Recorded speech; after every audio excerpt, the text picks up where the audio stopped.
got to be careful how I answer that.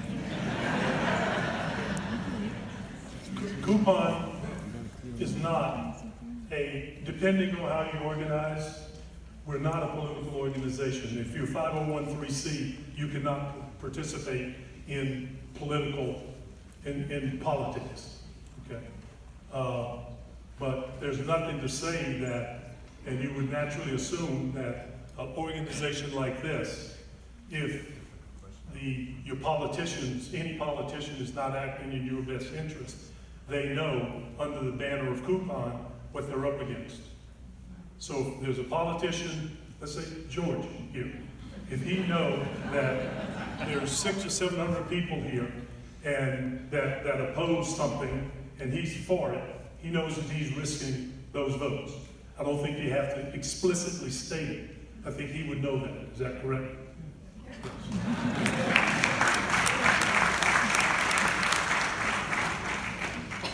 Yes, we'll take this one, then I'll turn it back over to them. Just to let everybody know, if you do get a solicitation at your home, I'm a realtor with Coldwell Banker, you can call the New York State Association of Realtors with a formal complaint. Block busting is a license violation, and they will lose their license by doing so. Thank you.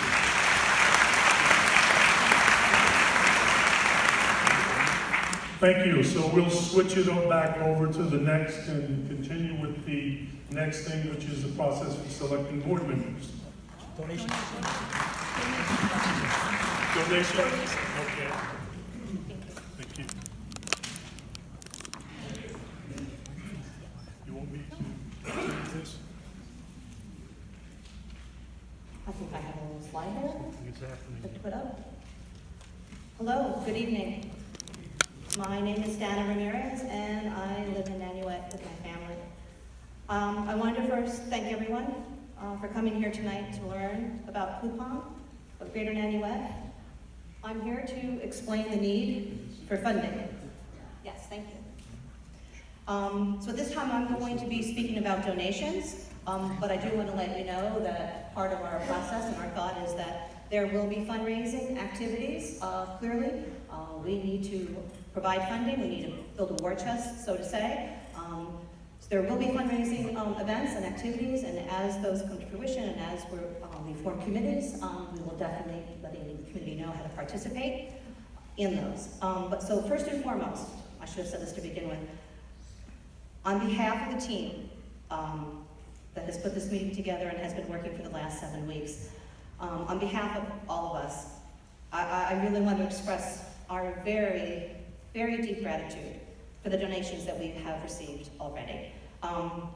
The number of contributions in such a short amount of time that we received, it just truly demonstrates just how committed the Nanuet community is to having and wanting its voice heard, and we deserve that. And as of this evening, our donations are upwards of $9,500.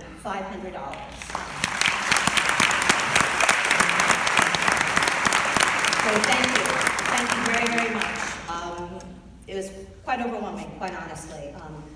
We've even had some CUPON representatives comment on what that says about a community, to have mobilized that quickly and to have been able to get funding that fast. It says something. And so here I go with part of my pitch. So while that is amazing, and it truly is, we are going to need much, much more. Because should the time come, well, we may need to litigate in order to protect this community. Those costs, as everyone knows, can be very, very high. So we are going to need to ask and rely on your continued generosity. But by organizing as a CUPON, we are going to have the ability to present and argue, if need be, if we have to, our concerns about matters that negatively impact Nanuet, like overdevelopment, congestion, illegal housing, block busting, and non-compliance with regard to town codes and zoning. So by making a donation, or making maybe more than one donation, you are investing in protecting your children's future, your neighborhood, the community, and most importantly, the value of your home, which, as we all know, that is your single most important investment And by doing so, you are contributing toward protecting your lifestyle. You've heard from Michael Miller, the founder of the original Coupon, and whose slideshow shared some of the local Coupon groups' success stories. You've heard how many Coupon organizations there are in the county and the surrounding area. 11 chapters and counting. 4 more, including Coupon of Greater Nanuet, are in the works. Coupon groups, they do make a difference. They have.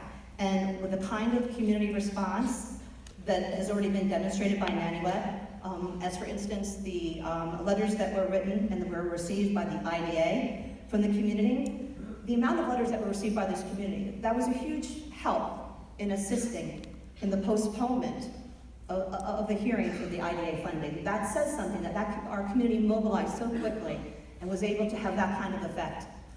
So imagine what we can do if we are a fully formed and funded organization. So in a moment, I'm going to turn this over to Jim Flynn, and Jim is going to tell you more about the use of donations. So this is going to be my big final push of the sales pitch. The Coupon, we do need your donations. We need your donations to enable us to protect, to fight for this town, our town. So please, thank you for your support, and thank you for your time to be here, and thank you very much.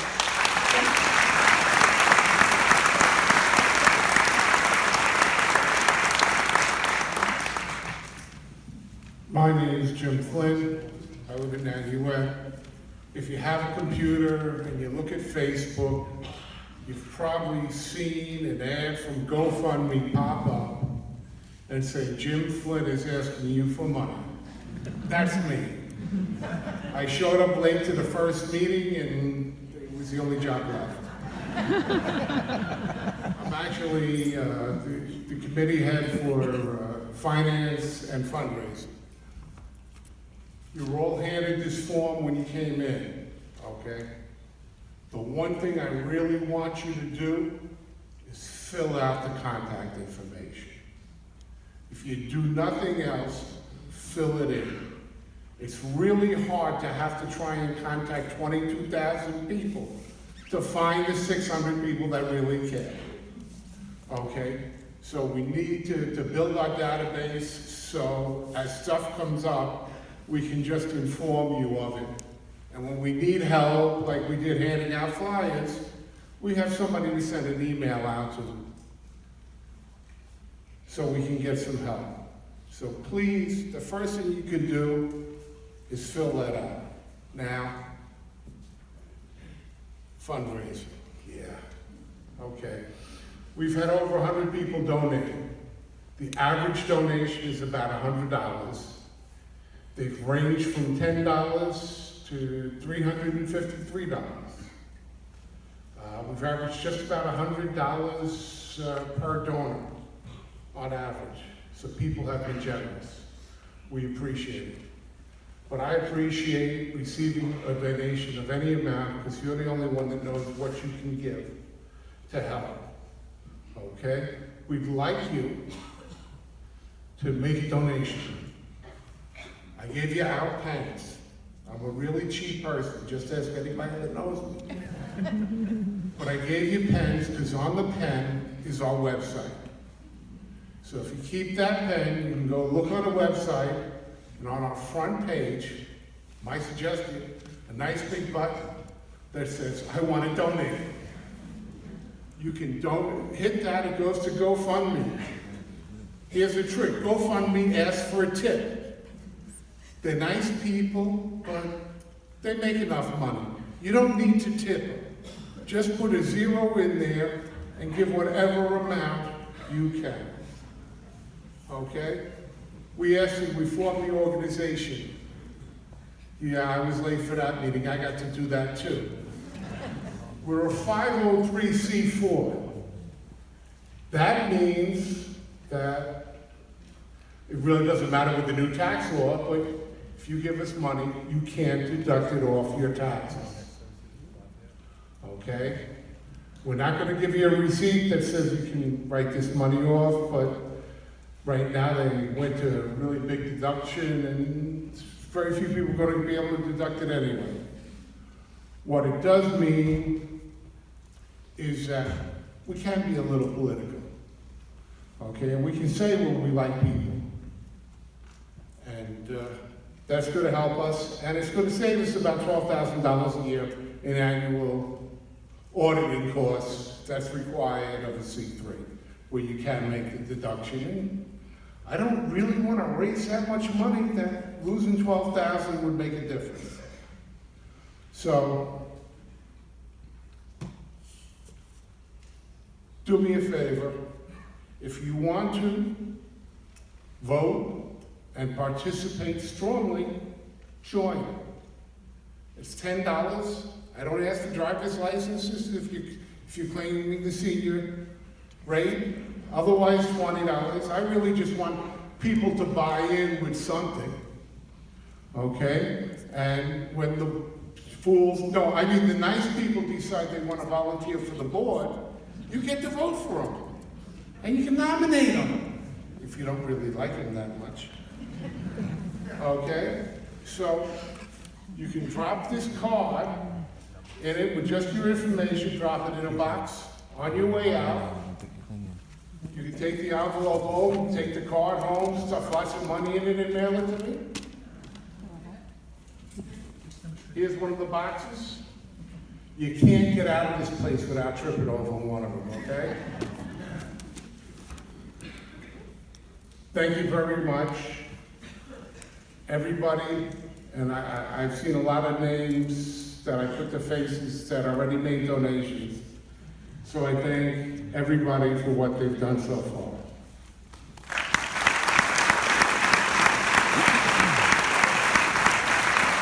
Now, they said I have to tell you what I'm going to do with the money because I'm the treasurer. Most of it's probably going to go to a lawyer and expert consultants. The liability insurance is a couple $100.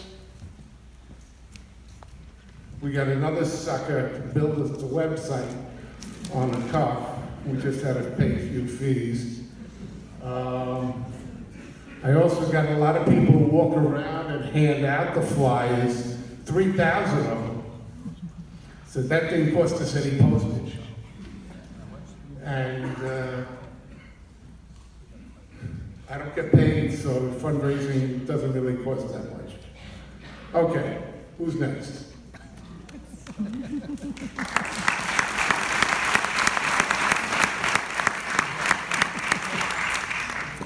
Good evening, I'm Jenna Apicella. I also live in Nanuet.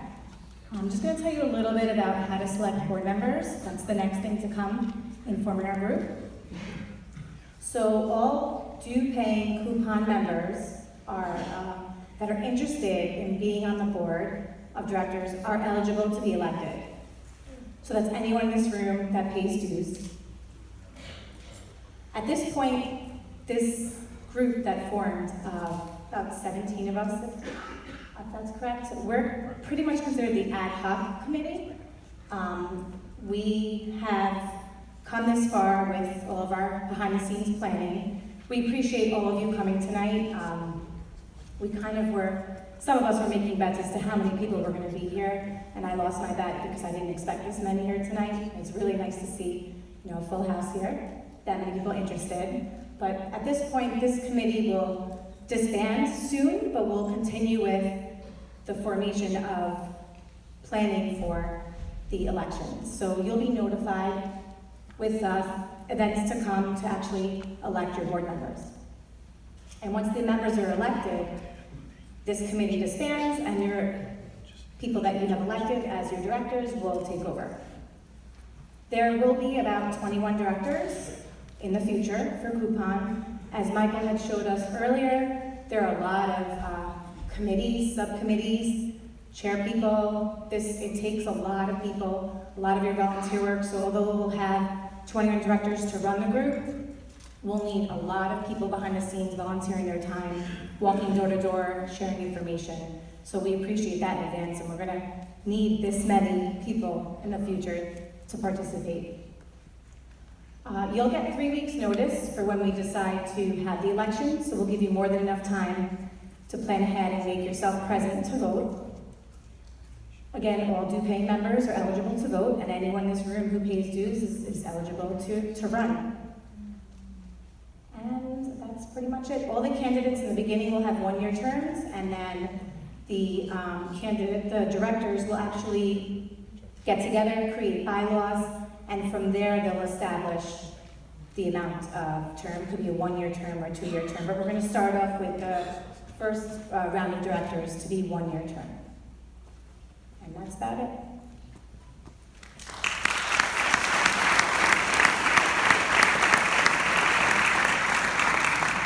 I'd like to introduce Dave Ramirez and Ed O'Ryan to talk about potential property sales. Thank you. Thank you everyone for coming. I'm David Ramirez. I'm an architect registered in New York State. I've been helping out with the zoning review about the project. The project Grace Baptist Church, but others. So, earlier this evening, Jim Farkas mentioned that soon after we started looking into the issues surrounding the proposed sale of Grace Baptist Church, we realized that the CUPON Group will likely encounter future challenges regarding land use and property zoning issues. As such, this group plans on monitoring all properties in the town, but especially those that have a high potential to change hands and/or request a change in land use. Here are some of the properties that we plan to monitor. You've heard about Sears at the Nanuet Shops, Bob's Discount Furniture on Route 59. Across from Bob's Discount Furniture, there's the Redeeming Love Christian Center. And of course, the Grace Baptist Church. But tonight, we're going to focus on the Grace Baptist Church and its current status. This research was conducted because of the current proposed sale and concern of the possibility of a school consisting of approximately 400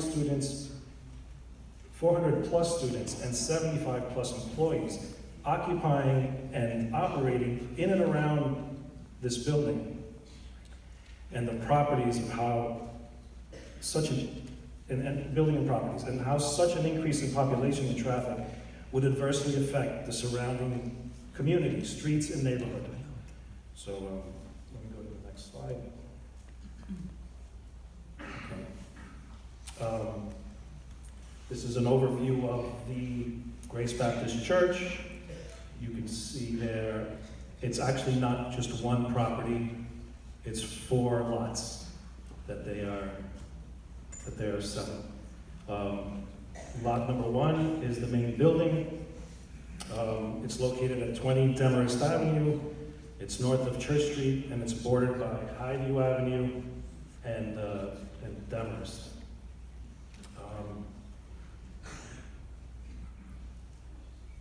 The main property where the church sits is 200 by 200. It's the larger one. It's 40,000 square foot plot of land. The remaining 3 are each 100 by 100 square feet. 2 of which are being used as a parking lot, and then there's 1 undeveloped property, number 4, that is part of the deal. You can see on the map that there's Center Street in between the church and the parking lots. It's an abandoned street. It's commonly referred to as a paper street. In 1962, that's Center Street. In 1962, the owners petitioned the town to abandon the street so they could use it, and it was approved by the town board. Abandoning means that the town no longer maintains that street. These properties are located within an R10 zone, and an R10 zone has been mentioned a lot. It's considered residential zone. It has allowable uses that are divided into 3 sections. Single-family detached residences, the second one's 2-family residences, and the third, as it states in the code, is, quote, all other uses for which standards are not otherwise specified, end quote. So, these all other uses, they include places of worship, schools of general instruction, preserves, parks, and playgrounds. The uses I just mentioned are all permitted by right, as long as they conform with the town code. There are other uses allowable in the R10 zone, but those require a special permit of either the town board, the zoning board of appeals, or the planning board. The current concern focuses on the proposed school, which would fall under all other uses. In this case, according to the town, the Grace Baptist Church use in this zone is a pre-existing non-conforming use.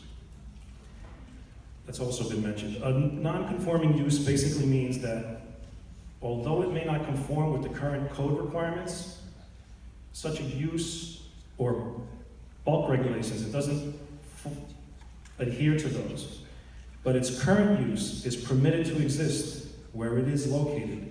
The town explained that the church is non-conforming because it was built prior to when the official zoning code was adopted into law. So this area went through some changes in zoning over the years, and the most current one is R10, but the church had been there before any of the zoning was enacted.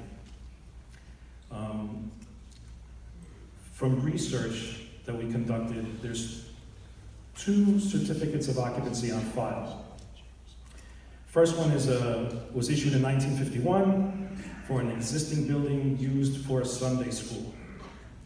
And the most current certificate of occupancy that states a use was issued in 1965, and that's for a church, office, and Bible school. The town has stated that because the property has not been used as a school for over a year, the town law states that its pre-existing non-conforming use that I just explained has been extinguished. Therefore, any application requesting a non-conforming certificate of occupancy must be reviewed by the building inspector to determine if the requested use is in compliance with the code. The town also commented that any application for a school at this specific property would require the approval of at least 2 variances that they know of. They've also stated that they would not know the extent of the required approvals until the application has been filed. That process is currently going on. In case of a variance, the application would be referred to the Zoning Board of Appeals. And any application that gets referred to the Zoning Board of Appeals goes through additional reviews. They send it to the Department of Environmental Control, Town Planning, and the county, Rockland County. We currently know that there is an application for an existing and proposed use. And that existing and proposed use is for a house of worship and school. And they filed it January, I believe it's on or around January 3rd. There's a low HUD article that just came out online that publishes this application. You could download it. I believe it's a PDF. Anyone can read it. It's our hope that we continue to monitor the application as it moves through the permitting process.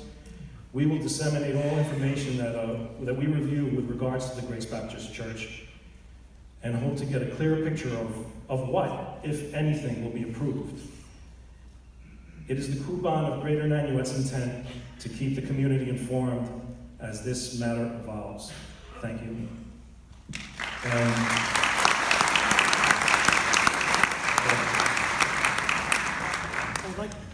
I'd like another round of applause to Dave Ramirez. He's a registered architect, which is absolutely invaluable to have on this board. And you know what? While we were out there, and Jim Flynn forced us all to go out there and deliver these flyers to thousands of houses, and we apologize for that.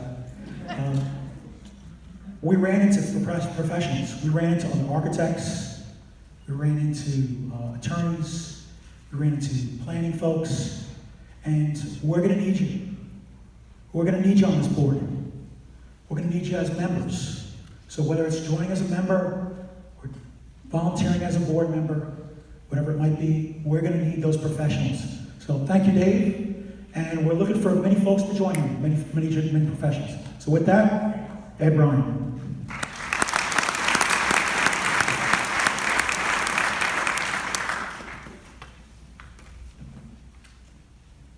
Hello, Nanuet. My name's Ed Ryan.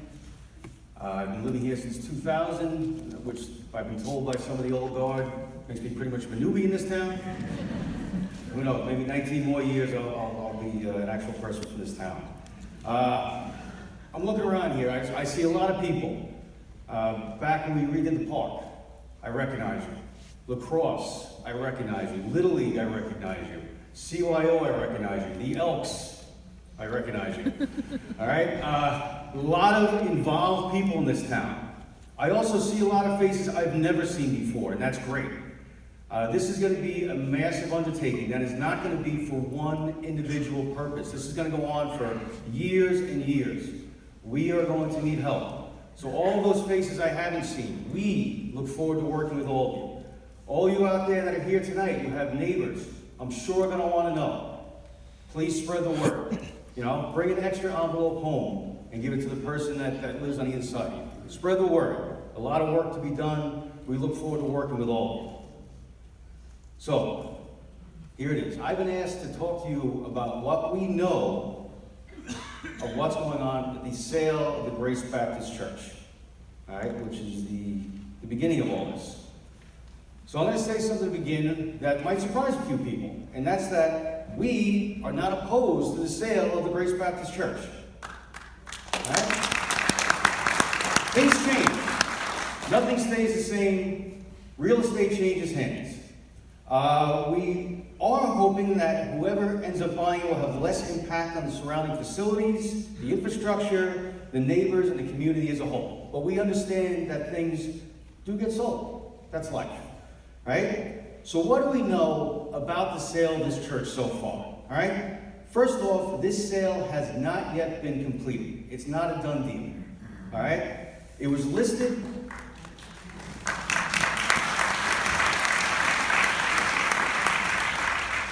It was listed for sale for $5.9 million and a bid from Ateris Bias Yakov Academy of Rockland, which I will call ABY because that's a handful to say over and over. ABY bid somewhere between $4 and $5 million. We're not sure exactly what it is. This bid was accepted by the Grace Baptist Church, represented by the William French. They announced a closing date, January of 2019. That's this month. All right, we didn't know the exact date. As of today, that has not happened. We do not know what the actual closing date is or if one has been set officially in stone. Financing. All right, Rabbi Fink stated that ABY is seeking $5 million in tax-free bonds through the Rockland County Industrial Development Agency, the IDA. This is important to their project. All right, funding through tax-free bonds is a huge financial incentive. It makes everything better, and it makes it cheaper. Right, this is something they definitely want. All right, they are also seeking an exemption from the mortgage recording taxes of $52,500. Right, so they're looking to get a lot of tax breaks. So what is the IDA? All right, the Industrial Development Agency. They are a pseudo-government organization that decides who gets these tax incentives. All right? That's what they do. They do not loan money. They're not a bank. You know, a business wants to come into town. They say, hey, we're gonna bring this business in. It's gonna be good for your town. If you can do something for us, we're gonna move in here. Right? And that's what they do. They try to bring business in. They try to make Rockland a friendly place for business, and that's a good thing. All right? It doesn't loan money, it approves the granting of these incentives. Once a business or a nonprofit, whatever it is, gets the approval for these tax incentives, they still have to go out and sell the bonds, right? So they would go to a private investment bank, say like a Goldman Sachs, and they would try to sell their bonds, okay? So question, why would the IDA entertain an application from a nonprofit school. Well, in their application, what they said was that they currently employ 76 people, and they're gonna bring 67 more jobs to the Nanuet area, right? And that was their pitch. So before the IDA can approve any of these tax incentives, there has to be a public hearing, because perhaps the community doesn't agree with this business coming in and doesn't agree with the tax incentives. So a public hearing must be held, all right? This was scheduled for January 15th of this year, and it was postponed after the IDA realized that ABY did not have preliminary approval from the town of Clarkstown, right? They had no idea whether or not their usage was going to be approved by the town.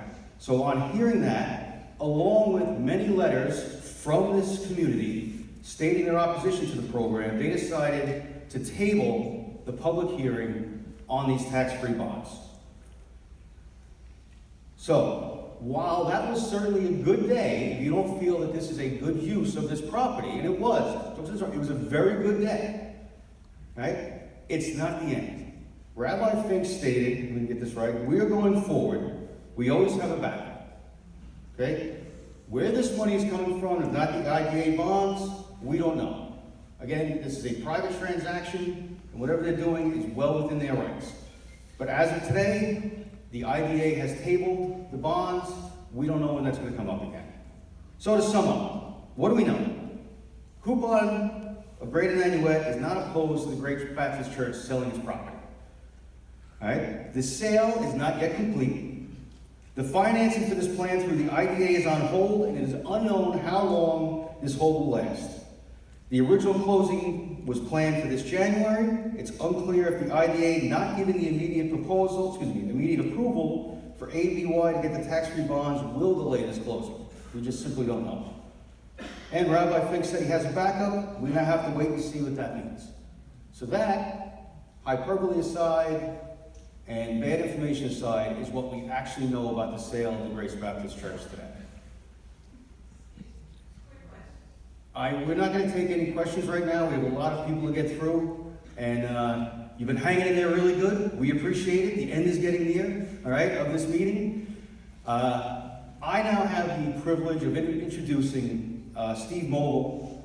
We talked before about where your fundraising is going, where your money is going. We have retained Steve Mogul, a very knowledgeable, experienced lawyer in these matters, and I'm now going to introduce Steve Mogul, Esquire, to the Nanuet team.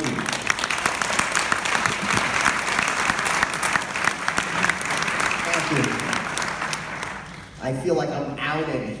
All your money, all your donations goes to this one guy. That's not exactly true. But litigation is an expensive process.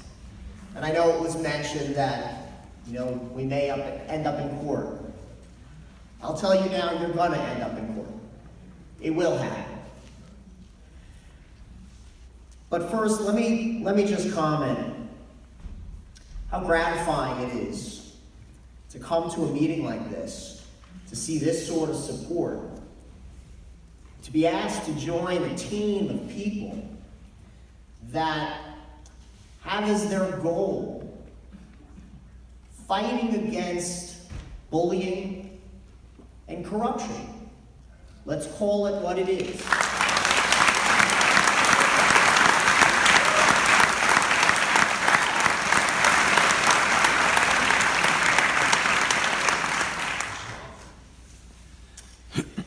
Now, I won't go into any details about litigation tactics, strategy. I think you can tell that this is a different kind of legal matter. It's a legal matter that involves the entire community. It's one that involves the participation of many different professionals and just ordinary citizens, consultants. What I really wanted to say, though, is, in my experience, well, let's talk about the difference between an adversary and an enemy, okay? We have no enemies. We depersonalize an enemy. We say we dehumanize an enemy. We have no enemies. An adversary is someone that you can disagree with vehemently on 1 or 2 or 3 or 10 different areas. But at the end of the day, they're still your neighbor. They're still another citizen. They're still you're another member of the community. We have no enemies. We have adversaries. I also want to say, as a human being, if you have hate in your heart for someone else, cut it out. Take it out.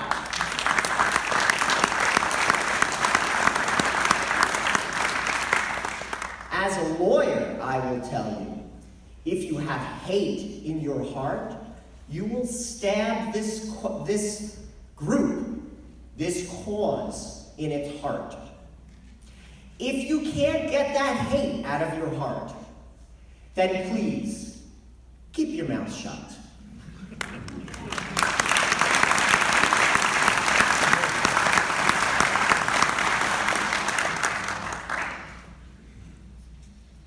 Questions?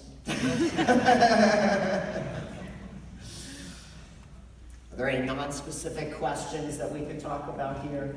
The process obviously is, I'm sorry, do we have a slide? There we go. Handle litigation, provide advice and counsel about messaging, guidance in public relations, as needed organizational structure and governance. That all sounds great. Ultimately, I'm sort of a nerdy professional fighter. That's what I do. This will be a fight. Don't let anybody tell you that the cause is lost. Some of your neighbors have probably already told you, what's the point? They've already won. It can't be done. It can be done. It has been done. It has.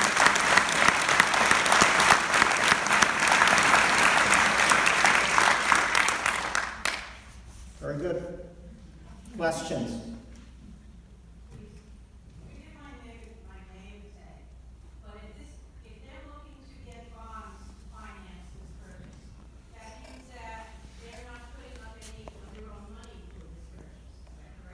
That's not correct.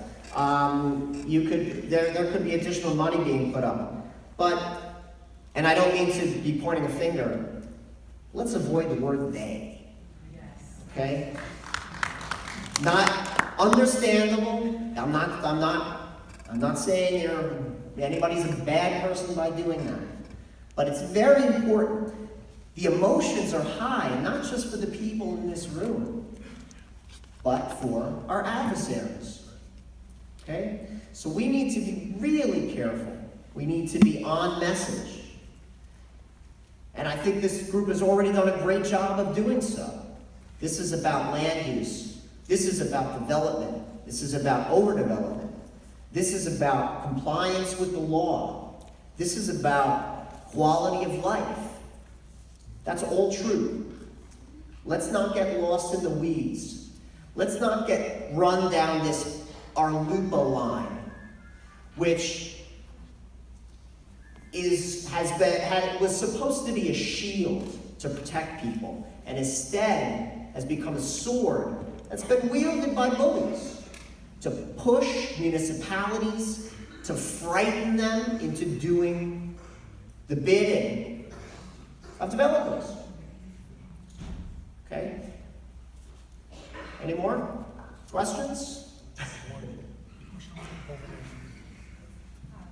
So my question is this still totally contingent upon the property being used as a school? So, for example, if it is not zoned, there's no variances, and it can't be used as a school, the town decides that, can't they just buy the property anyway and do any other things with it? Build housing, Well, what Ed alluded to, and it's a very good point, there's a contract to sale out there. That we know. But a contract to sale is not a public document, it's a private document. We don't know what's in there. I can tell you as someone who does real estate, something on this scale may well have contingencies in it. One of the contingencies would be that there'd be some preliminary approval for the project in mind. Otherwise, you'd have a purchaser who would be stuck with a property that they can't develop in the manner that they choose to develop. That may be part of it. There's also, the law requires that if a religious entity, a religious organization is going to lease or sell property, that they have to receive permission from the Attorney General's office and or a Supreme Court justice. And as part of that application, they would have to disclose, what the purpose of the sale was. It doesn't necessarily preclude sale to a private entity solely for the purposes of profit or anything like that, but that would have to be disclosed as part of that. Did Grace Baptist do that before they sold it? Want to sell it then? I have to assume that they did. I have to assume that they made application. You guys can cut me off at any time. I'm a lawyer. Very good, very good. Here's a question.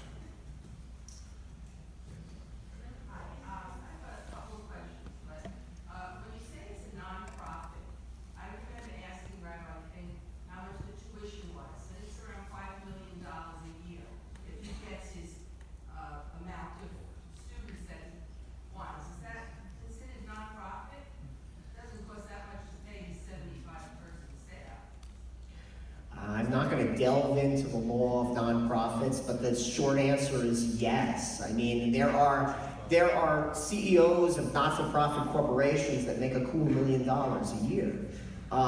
It doesn't preclude the paying of salaries. It just means that at the end of the day, there's no shareholders who would be receiving, value.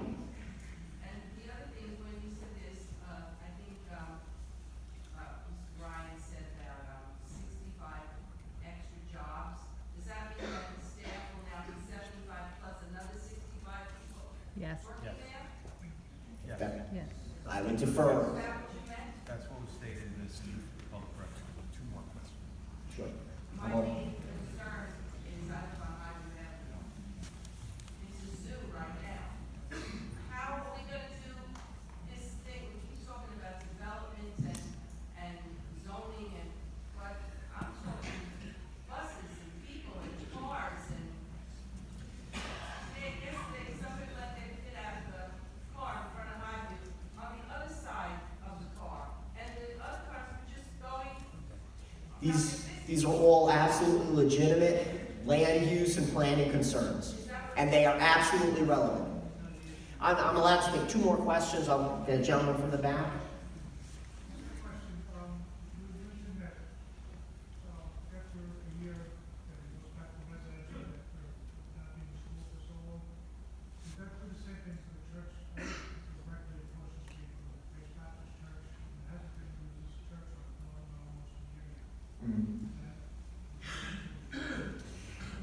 Let me give you a general answer to that because I don't know the specifics really. Many municipalities have a provision in their code that says that if you have a use that is non-conforming, if that use is abandoned for a period of time, maybe a year or 2 years, that the use is not able to be revived. It's considered abandoned, and now you can't come back. Just so you remember, the whole idea of a non-conforming use, okay? You have your legislative entities, individuals, or your boards, or whatever, that pass local laws and pass the zoning code, make a determination that certain types of uses make sense in certain locations. And obviously when they do that, they don't do it in a vacuum. There's already uses that are there, there are already houses, there are already businesses. So, in all fairness, you can't pack somebody up just because you elected that a certain area should be, devoted primarily to residential uses or commercial uses. So, those uses, they are no longer conform with the law as it is now current.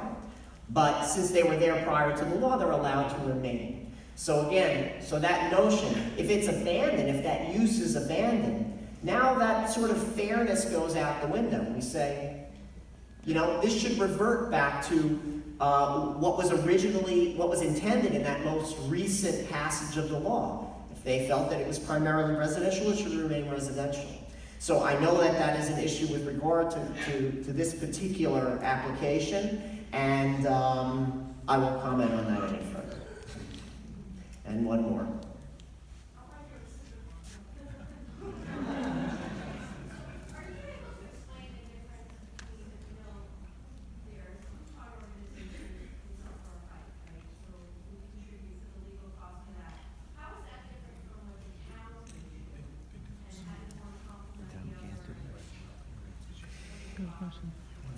It's a very good question. It's a very good question.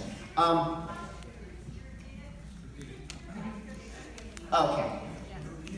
Yes, go ahead. Okay, so the question is, in regards to a coupon group, and what can they do? What's the difference between what a coupon group can do and what the town can do? And it's an excellent, excellent question. It's the reason why this group is formed. There's a lot more things they can do, and I'll let Steve finish it off with that before we turn it over to James. Okay. It's actually not a simple question. There were many times that that a citizens group has to fight both the proposed developer and the municipality. I think you are fortunate, and there seems to be some real support on among your elected officials to listen to your needs, to listen to abide by the law. That should be taken for granted, but believe it or not, it's not. Particularly small municipalities can be a bit like the Wild West. Whatever you can get away with, you get away with.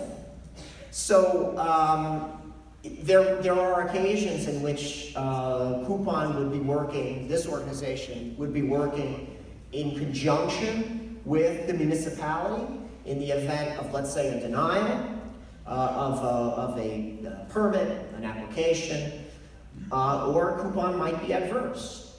If a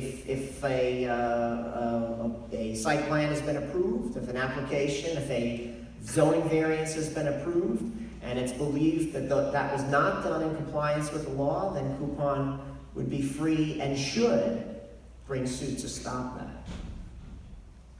Okay. We have one more question we're going to take from the gentleman standing. Okay. All right. My question is about zoning. How many students per square foot are allowed in that building? That. If you look at the size of that building compared to the size of Highview, Highview has less than 400 kids in the building. Our Highview school is at least 3 times the size. So I don't see how that can ever come into compliance to be used as a school. And this is the first time I've heard that they were looking to also build Crystal Lake. Well, that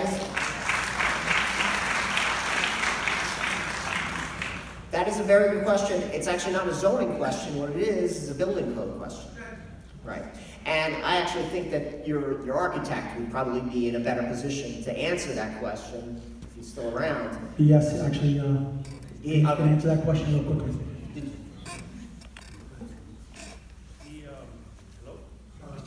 Hello, hi. The fire department sets the occupancy. When looking at the records of the town, they stated that the occupancy, I believe, was 1,103 people. It was based on overall measurements. That includes the church, the whole building. It's based on overall measurements where they divided the square footage by 15.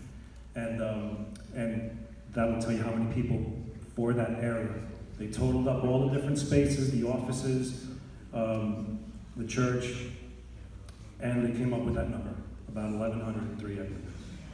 So, that's how they do it. Thank you very much. We are extraordinarily fortunate to have, I'm quoting you, you said it yourself, this nerdy advocate on our side. Extraordinary. So, we're coming to the close of the evening. I know there are a million questions, and this is an evolution. Your questions will be answered. I encourage you to go to the newly formed CUPON website, which is www.cuponnanuet.org, and there's an area there where you can pose your questions. Pose them. Ask your questions. They will be answered. They will not fall on deaf ears. Unfortunately, we'll be here till midnight if we answer every question right now. But we will answer them, and this is an evolution. I hope that you have learned enough tonight to know how you feel about what we're doing here. And I hope that you will join us.